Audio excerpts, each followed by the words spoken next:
And now we're getting you visuals of that meeting between Raj Thakre and Devendra Fadnavis at Devendra Fadnavis's Varsha Bungalow. A meeting that becomes extremely significant. What does this indicate? All smiles between, Raj Thakre and Devendra Fadnavis. A meeting that comes after the Thakre brand suffered a defeat in this, the BEST Cooperative Society polls.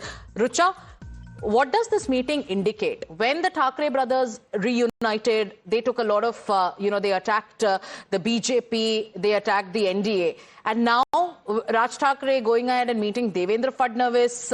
What does this indicate? What is the chatter in the political circles in Maharashtra?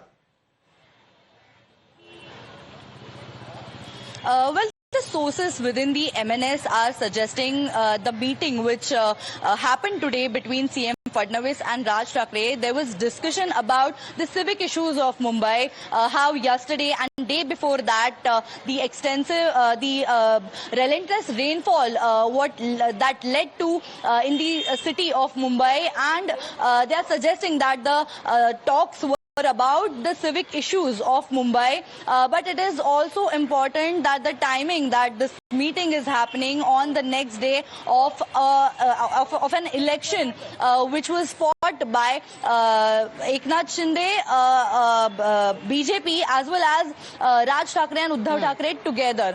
Now, this was the first election where the brothers have officially formed an alliance for an election and has completely failed, has miserably failed to win even a single seat. Now it becomes very important because Raj Thakre has always kept an image. He has always had a neutral image with all the political parties. Okay. It may be the opposition or it may be the ruling Bharatiya Janata Party. He has openly met Devendra Fadnavis plenty of times, and today's meet also is an open meet. Very soon, Raj Thakre will be briefing on what speculations once again, and the NDA at this point of time, especially the BJP and the Shinde Sena, they're taking the jibe of zero brand value, mocking both Raj Thakre and Uddhav Thakre. Thank you so much, Rucha, for joining us.